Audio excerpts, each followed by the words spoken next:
Here we are moving backwards in the book, back to Unit 2. This is a unit we skipped, and it's placed where it is because it really is still describing data, similar to what was in Chapter 1, or Unit 1. Unit 1 was all about describing both quantitative and qualitative data. Unit 2 moves us into a slightly different field where we're comparing two different quantitative measurements that we believe are related, and we want to figure out in what way might those be related. And so that's what this is all about. We're looking at scatterplots, and from scatterplots trying to glean some information about their association and correlation as well.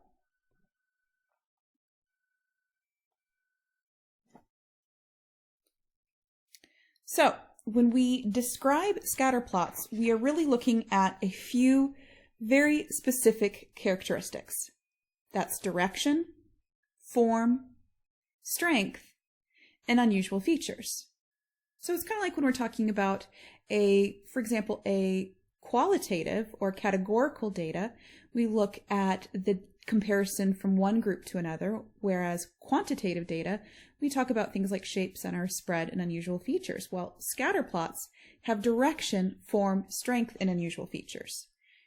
Direction, it's just that. Which direction is the graph going? Is it moving in a positive direction, which is what we typically think of as a positive slope, or in a negative direction?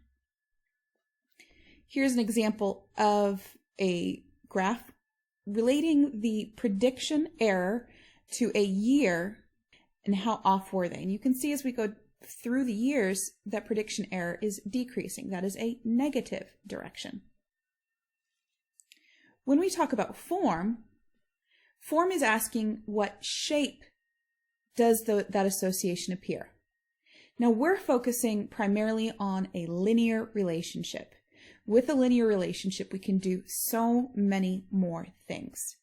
And if you're looking for linear, you're going to be saying, okay, I'm looking for this line type of a shape, and the dots seem to be clustered about that line, not necessarily in the center or towards the left or to the right, but all grouped in some way about that line. Now, sometimes our data does not actually appear linear. We look and we see a pattern, but perhaps that pattern isn't a straight line. Maybe it's a curve, such as this graph right here. Later on in this unit, we are going to be talking about what to do with that type of a data, but for right now, that will not fit our requirements. We're looking strictly right now at linear data. So if you have something that appears like this, where there is a curve evident, you have to make sure that you talk about that. We have to make sure that we talk about all of these things. You want to include a description on direction. For example, negative direction, positive direction. You want to talk about the form, linear, where this is more of a curve that could be exponential, that could be inverse, could be all sorts of things. And like I said, we'll look into that a lot more later on. Next, we have strength. Now, strength is talking about how tightly clustered the data is. What we see here is a fairly strong relationship because they are tight in towards the specific pattern, whatever that pattern happens to be, whether it is linear, curved, or if it's something a little bit crazier, maybe cubic or quartic type of a function. How tight are you to whatever pattern that you see? This is a moderately strong, whereas this is very little strength. It looks almost like a shotgun went off and we're looking to see where all of the different little pellets left. Now this idea of strength does have a quantity associated with it, and you're going to see that very shortly. So when we talk about unusual features, it's pretty much stuff in words that you've heard before. We're looking for things that you wouldn't expect.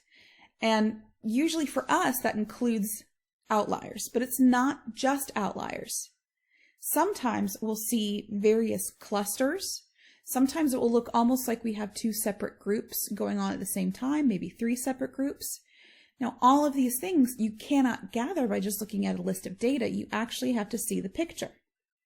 For example, here we have a cluster of data and a crazy little outlier. And this is relating shoe size to IQ. Now, hopefully you guys realize that shoe size has nothing to do with IQ. And just because we have a gigantic person over here with massive feet does not necessarily mean that they're going to be smarter. But this outlier is going to play a large role in what happens with our data, so you have to be very careful with it. Just like an unexpected curve, something that might go up and then come back down. There might be other ways that we need to think about it, perhaps breaking it down into a positive direction and then a negative direction. For example, if I'm baking a cake, if the baking temperature is too low, that might not be a very good thing. It might just come out as a puddly goo. Whereas if the temperature is too high, you'd rather not be eating a charcoal brick. There's a happy point in here that we're looking at. Is this quadratic though? Is it two separate linear functions? We don't know, but you want to make sure that you make note of those. Now the variables themselves play a huge role. And one of the most important things, one of the first things that we do when we're talking about scatter plots is we have to identify which variable goes on which axis. And the roles that those variables play in the problem themselves make the deciding decision, or make the big decision in it.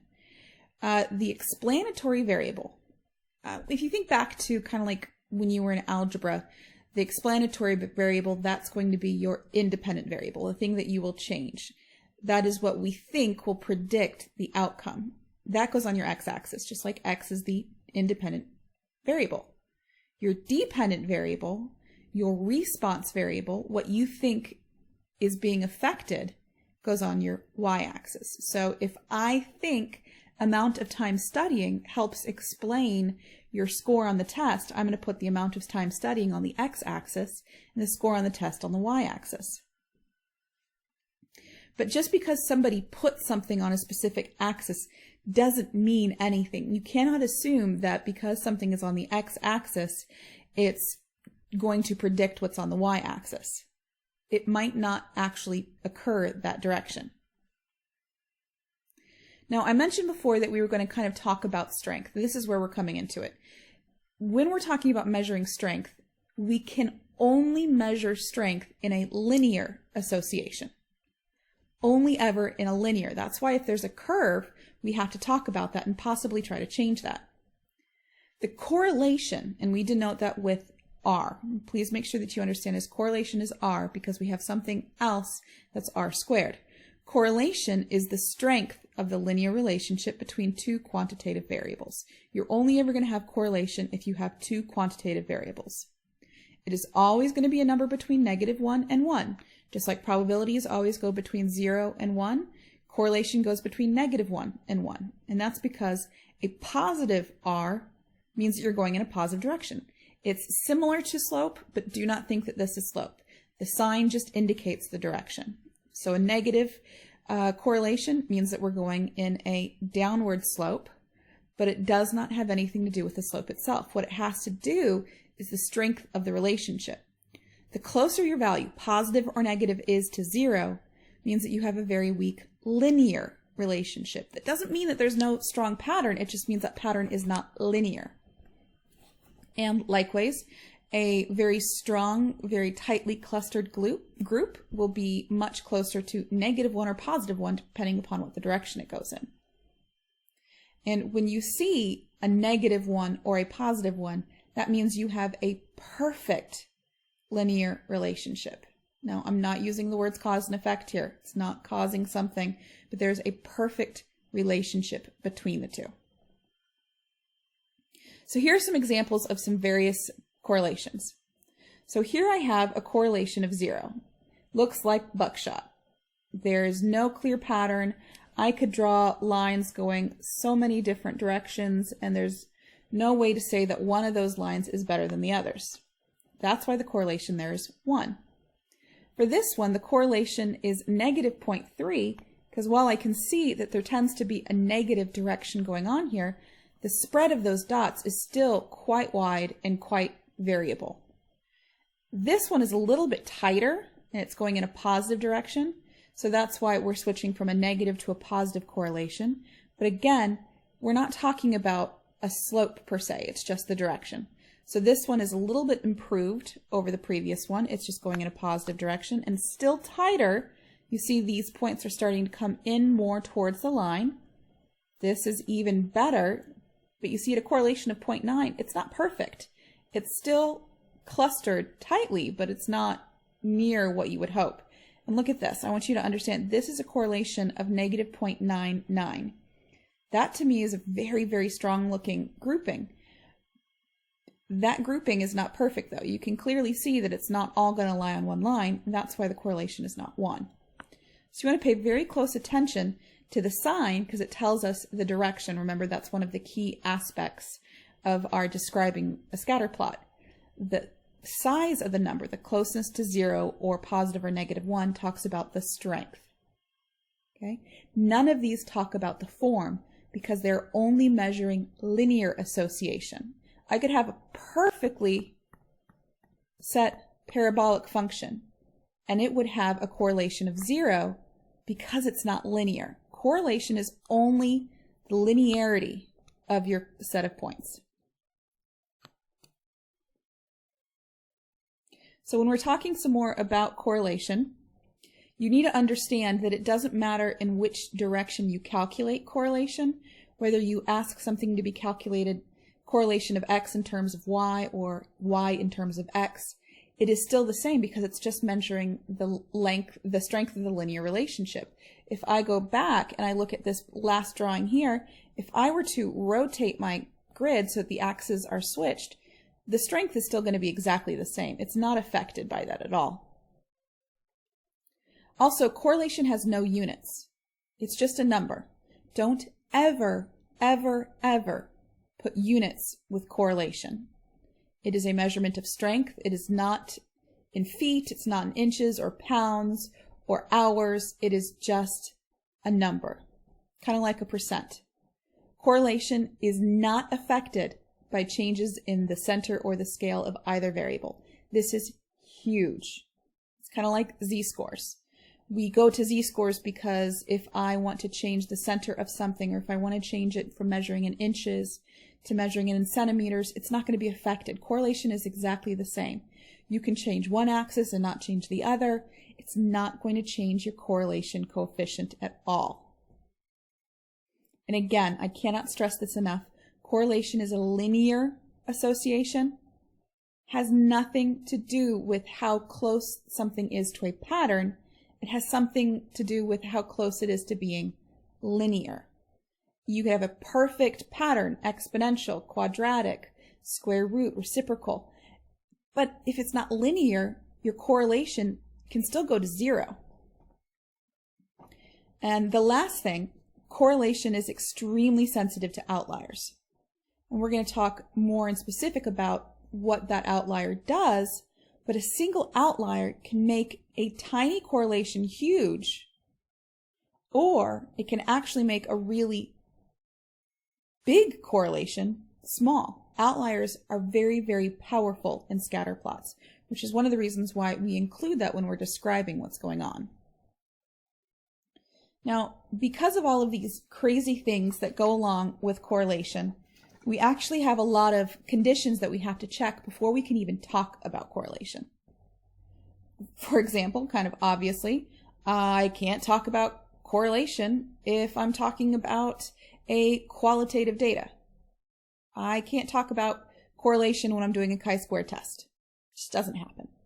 Correlation only works when you have two quantitative variables. Also, to use correlation, again, it has to be a linear relationship. If it's not a linear relationship, we will have to do what's called re-expressing, and that's going to be chapter 9. And that, the whole goal of that is to make it linear if you can. You cannot do correlation or regression or an inference on regression unless the data itself is straight enough. And also, back to that point of the strength of an outlier, you want to make sure that you don't have outliers. If you do see an outlier, typically we report the correlation twice, once with and once without. Now, I'm going to be honest with you guys here. We're not going to be calculating this by hand. That is a very painful process. You don't need to do it. Your calculator will do it for you. So if it's just a matter of deleting a point it's not that big of a deal to calculate correlation once with and once without outliers. Probably the most important thing about all of this is to always remember correlation does not equal causation. Correlation does not equal causation. Just because we found somebody not guilty doesn't mean that they're innocent. Just because we said we saw an association doesn't mean that there's a cause and effect relationship. Correlation does not imply causation. There are some very famous correlations that are absolutely ridiculous. For example, I think one of them is the number of Nicolas Cage movies made in a year related to the number of shark attacks. That doesn't mean that if I want to reduce shark attacks, I need to cut back on my Nicolas Cage production. That might be a good idea anyways. I'm not a big fan of his. But it's got nothing to do with shark attacks. Correlation has nothing to do with causation.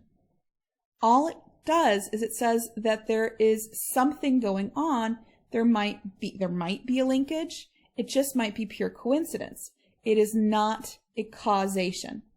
Do not ever say that your predictor variable has caused the response. Okay, just like we never prove anything with our inferences, we don't prove anything with scatterplots or our coefficients because of that idea of a lurking variable. Oftentimes, our scatterplots are just observed data. And remember, when we're looking at observed data never shows cause and effect because there is no control. That's that whole idea of Nicolas Cage and shark attacks. There's no control going on there. That's just an observation. Sure, they follow the same pattern, but that means nothing. There are tons of lurking variables going on. And this is basically where we end off. You need to make sure that you have completely read Chapter 6 prior to coming to class, because all we are going to be doing in class is nothing but practice. I'm not going to be reviewing any of this material, as it's pretty much self-explanatory if you take the time to look into it.